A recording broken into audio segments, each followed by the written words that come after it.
Hello అండి, ముందుగా అందరికీ నాకు స్వయం సమాచారం ఛానల్కి స్వాగతం. ఈరోజు మన వీడియోలో అంటే భగవద్గీత పారాయణంలో దివ్య జ్ఞానమైనటువంటి 4వ అధ్యాయంలో 30వ శ్లోకం గురించి అయితే ఈరోజు చెప్పుకోబోతున్నామండి. ఎంచక్కా దేవుని యొక్క ఆధ్యాత్మిక వైపుగా అడుగులు వేపించడం కూడా భగవంతుడే మనకి నేర్పిస్తున్నాడు ఈ భగవద్గీత ద్వారా. కాబట్టి మిస్ చేసుకోకండి, ఫుల్ వీడియోని అయితే చూడండి. నలుగురికైతే మన వీడియోని ఫార్వర్డ్ చేయండి. ఇంకా వీడియోలోకి వెళ్దాం. 30వ శ్లోకం. సర్వేప్యేత యజ్ఞవిదో యజ్ఞక్షపీత కల్మషః యజ్ఞశిష్టామృతభుజో యాంతి బ్రహ్మ సనాతనం. సర్వే అందరూ అపి బాహ్యానికి భిన్నమైన ఏతే ఈ యజ్ఞవిదః యజ్ఞ నిర్వహణ ఉద్దేశము నెరగినవారు అంటే తెలిసినవారు. యజ్ఞక్షపిత అట్టి యజ్ఞాల వలన శుద్ధిపడి, కల్మష పాపము నుండి, యజ్ఞశిష్ట అట్టి యజ్ఞ నిర్వహణ ఫలంగా, అమృత భుజ అటువంటి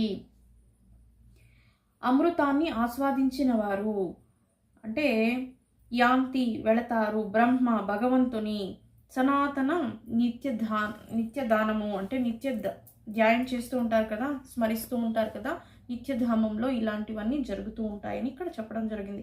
యజ్ఞం యొక్క అర్థమును ఎరిగిన ఈ కర్తలందరూ పాపముల నుండి శుద్ధపడతారు. అంటే యజ్ఞఫలం అనే అమృతమును రుచి చూసిన వారు పరమ స్థానము వైపుకు అంటే ప్రయాణిస్తారు. అంటే ఇక్కడ యజ్ఞం పట్ల తెలిసిన వాళ్ళు అంటే భగవంతుని గురించి తెలిసిన వాళ్ళకి యజ్ఞం గురించి చెప్పనవసరం లేదు, ఎలాంటి నియమాలు పాటించాలని. అలాగే యజ్ఞం గురించి తెలిసిన వాళ్ళే భగవంతుని యొక్క రుచిని తెలుసుకుంటారు, అంటే ఆధ్యాత్మిక వైపుగా ప్రయాణించగలుగుతారు, నిత్య స్థానం వైపు వాళ్ళు ప్రయాణించగలుగుతారు అని ఇక్కడ చెప్పడం జరిగింది. భాష్యం. వివిధ రకాల యజ్ఞాలకు అంటే తమ సంపత్తులు అర్పించడం, వేదాలు లేదా తాత్విక గ్రంథాల అధ్యయనము, యోగ విద్యాలన్నీ నిర్వహించడం, ఇంతకు ముందటి వివరణను బట్టి ఇంద్రియ నిగ్రహమే వాటన్నింటికి సాధారణ లక్ష్యం. నేను ఇదివరకు వీడియోలో కూడా చెప్పాను, అన్నిటికీ బేస్గా ఉండాల్సిందైతే ఇంద్రియ నిగ్రహమే. మనం 29వ శ్లోకంలో కూడా చెప్పుకున్నాము. ఇంద్రియ నిగ్రహం ఎంతటి గొప్పదో అంటే దేవుణ్ణి ఆధ్యాత్మిక వైపుగా అడుగులు వేయడానికి మనకి ఎంతగా సహకరిస్తుంది అనేది ప్రతి ఒక్క శ్లోకంలో కూడా మనం ఇక్కడ చెప్పుకోవడం జరుగుతుంది. అందుకే ఇంద్రియ భోగ స్థితికి అన్యమైన స్థితిలో నెలకొనిదే పూర్ణ జ్ఞానము, పూర్ణానందము, పూర్ణ జీవితము కలిగిన నిత్య స్థితికి చేరుకునే అవకాశమే లేదు. ఈ పదము నిత్య వాతావరణంలో లేదా బ్రాహ్మ వాతావరణంలో ఉన్నది. పైన తెలుపబడిన యజ్ఞాలన్నీ భౌతిక అస్తిత్వ పాపముల నుండి శుద్ధపడటానికి మనిషికి తోడ్పడతాయి. జీవితంలోని ఈ ప్రగతి ద్వారా మనిషి ఈ జన్మలో సుఖవంతుడు, ఐశ్వర్యవంతుడు కావడమే కాకుండా చివరకు నిరాకార బ్రహ్మములో ఐక్యము చెందడం ద్వారానో లేదా దేవదేవుడైన శ్రీకృష్ణునితో సాంగత్యము ద్వారానో నిత్యమైన భగవద్రాజ్యంలో ప్రవేశిస్తాడు. అంటే ఇప్పుడు మనం చెప్పుకున్న యజ్ఞయాగాదులన్నీ అవి కేవలం తోడ్పడతాయి ఆధ్యాత్మిక వైపుగా మనం అడుగులు వేయడానికి. ఒక రకంగా మనం స్నానం ఆచరించినట్టు, స్నానం ఆచరిస్తే మన శరీరం ఎలా శుద్ధి పడుతుందో అలాగా యజ్ఞం ఆచరిస్తే మనం కాన్సన్ట్రేట్ చేయగలుగుతాం. ఇప్పుడు ప్రిపేర్ అయిన వాళ్ళు ఎగ్జామ్కి ఎలా అటెండ్ అవుతారు, ప్రిపరేషన్ లేని వాళ్ళు ఎలా అక్కడ పార్టిసిపేట్ చేస్తారు, వాళ్ళ మధ్య వ్యత్యాసం అయితే ఉంటుంది కదా. అలాగే యజ్ఞం ఆచరించిన వాళ్ళకి కొన్ని నియమాలు, పద్ధతులు, ఈజీ వేస్ అని చెప్పచ్చు. భగవంతుడిని చేరుకోవడానికి వాళ్ళు రెడీగా ఉంటారు.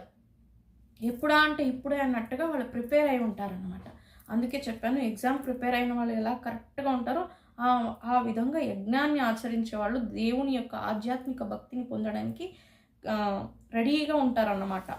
ఇలా ఇవన్నీ కూడా కొద్దిగా తోడ్పడిన దేవుని యొక్క ధ్యానంలోనే, భజనలోనే, స్మరణలోనే పూర్తిగా ఉండటం అంటే సాంగత్యంలో, దేవుని యొక్క సాంగత్యంలో, శ్రీకృష్ణునితో సాంగత్యంలో ఉన్న వాళ్ళే నిత్యమైన భగవద్రాజ్యములో ప్రవేశించడానికి ఈజీ అవుతుంది. ఇంకా ఈజీగా అంటే మనం ఎప్పుడు కృష్ణ ధ్యాసలోనే ఉండాలి, కృష్ణుని స్మరించాలి, కృష్ణుని పూజించాలి, కృష్ణుని ఆరాధించాలి. అంటే మనం చేసే ప్రతి పని కృష్ణుని కొరికే, మనం ఉన్నది కృష్ణుని కొరికే. ఇంద్రియ నిగ్రహం మనం ఎప్పుడు కలిగి ఉంటామో అప్పుడు ఈ భావన అనేది డెఫినెట్లీ అందరికీ వస్తుంది. ఇంద్రియ నిగ్రహణ అంత మంచిగా తోడ్పడుతుంది ఆధ్యాత్మిక వైపుగా అడుగులు వేయడానికి. ఇక 31వ శ్లోకం అండి. నాయం లోకోస్త్వ యజ్ఞస్య కుతోస్య కురుసత్తమః.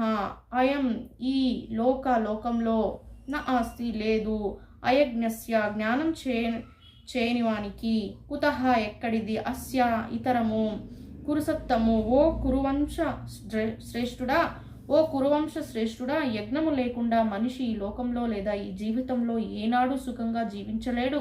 ఇక తరువాతది గురించి చెప్పనే ఉన్నది. అంటే తను సుఖంగా జీవించకపోతే దాన్ని ఏమంటారు? నరకం అనే కదా, పునర్జన్మ ఉందనే కదా. సుఖజన్మ అంటే ఇక్కడ సుఖం అంటే ఐశ్వర్య భోగాలని చెప్పడం లేదు. భగవన్ నామం సంకీర్తనాలని చెప్పకపోవడమే సుఖంగా ఈ యొక్క శ్లోక వివరణ అన్నమాట. ఇక్కడ సుఖం అంటే పై మెరుగుల సుఖాలని కాదు, ఆధ్యాత్మిక వైపుగా దేవుని వైపుగా అడుగులు వేయటాన్ని కూడా ఇక్కడ సుఖంగానే చెప్తున్నారు. అది యజ్ఞంతో చేసిన పనిలా భాష్యము. మనిషి ఎటువంటి అస్తిత్వ రూపంలో ఉన్నప్పటికీ తన నిజస్థితిని గురించి తప్పక ఎరగని వాడే అయి ఉంటాడు. ఇంకొక రకంగా చెప్పాలంటే భౌతిక జగత్తులో అస్తిత్వము పాప జన్మల అనేక ఫలాల వలన కలుగుతుంది. అజ్ఞానము పాప జీవనానికి కారణమైతే పాప జీవనము మనిషి భౌతిక అస్తిత్వంలో కొనసాగడానికి కారణమవుతుంది. ఈ బంధము నుండి బయటపడడానికి మానవ జన్మయే ఏకైక మార్గం. అందుకే వేదాలు ధర్మము, ఆర్థిక సుఖము, నియంత్రిత ఇంద్రియ భోగము, చివరకు దుఃఖకర పరిస్థితి నుండి పూర్తిగా బయటపడే ఉపాయ మార్గాలను చూపించి తప్పించుకునే అవకాశాన్ని మనకి ఇస్తాయి. ఏంటి? ఆధ్యాత్మిక వైపుగా అడుగులు ప్రేరేపించుకోవడం. మనకి మనం రూపుదిద్దుకోవాలన్నమాట. ప్రతి ఒక్క పనిని బై బర్త్ ఎవరు నేర్చుకుంటారు కదా, అలాగే ఆధ్యాత్మిక వైపు కూడా కొంచెం కష్టతరమైన ప్రతిరోజు దాన్ని డెవలప్ చేసుకోవాలన్నమాట, రోజు రోజుకి. సో నియంత్రణ, ఇంద్రియ భోగాలు, చివరకు దుఃఖ పరిస్థితి నుండి బయటపడాలన్నా కూడా మనకి ఇక్కడ చివరిగా ఇక్కడ 31వ శ్లోకంలో అంటే మనం ఏం చేయాలన్నా శ్రీకృష్ణుని భక్తిలో మునిగి ఉన్నప్పుడే అది సాధ్యమవుతుంది. అది అన్ని విధాలుగా మనకి మంచి చేస్తుంది. అంటే పైగా తను ఎన్ని జన్మలు పొందినా, పైన బాహ్యతరం ఎలాంటి జన్మలు పొందినా, తన అంతర్జన్మ ఎందుకు అనేది మనిషి పూర్తిగా తెలుసుకోనేది ఎప్పుడు అంటే అది భగవన్నామ సంకీర్తనలు లేదా ఆధ్యాత్మిక వైపుగా అడుగులు వేసినప్పుడే అని కూడా ఈ శ్లోకంలో కూడా చెప్పడం జరిగింది.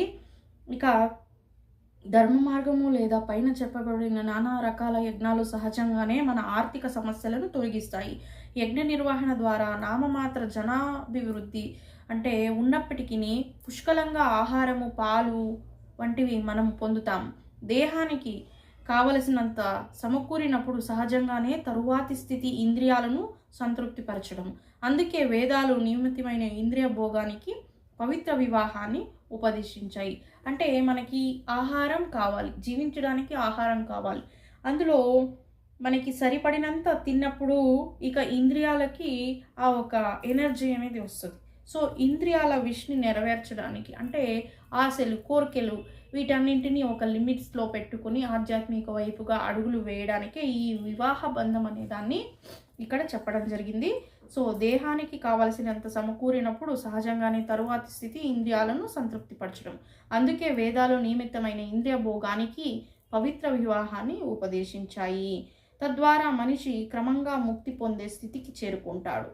ఇక ముక్తి జీవన పరమోన్నత పూర్వతమే భగవంతునితో సాంగత్యము.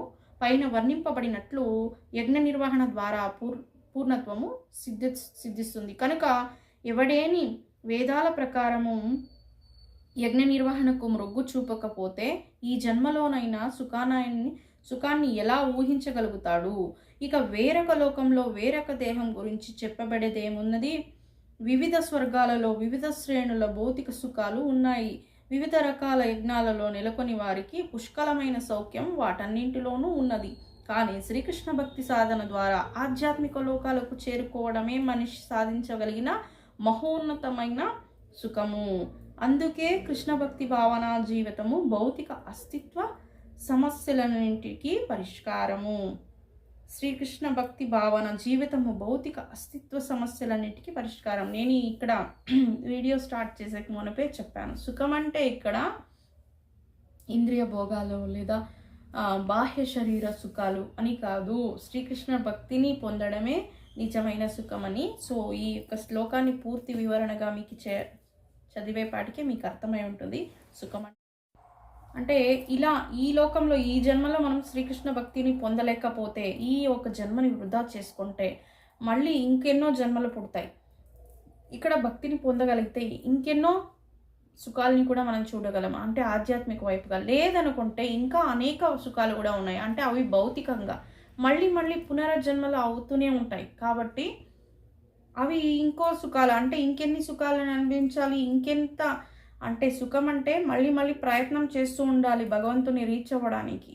సో మనకున్న ఈ జీవితాన్ని యజ్ఞంలో నిలుపుకొని యజ్ఞయాగాదుల్ని ఆరాధిస్తూ వాటిని అనుసరణలో పెట్టుతూ ఆధ్యాత్మిక వైపుగా అడుగులు వేస్తూ శ్రీకృష్ణ భక్తి భావనను వ్యక్తపరచమే ఏకైక సుఖము అని ఈ యొక్క శ్లోక వివరణ మనకి చెప్పడం జరుగుతుంది.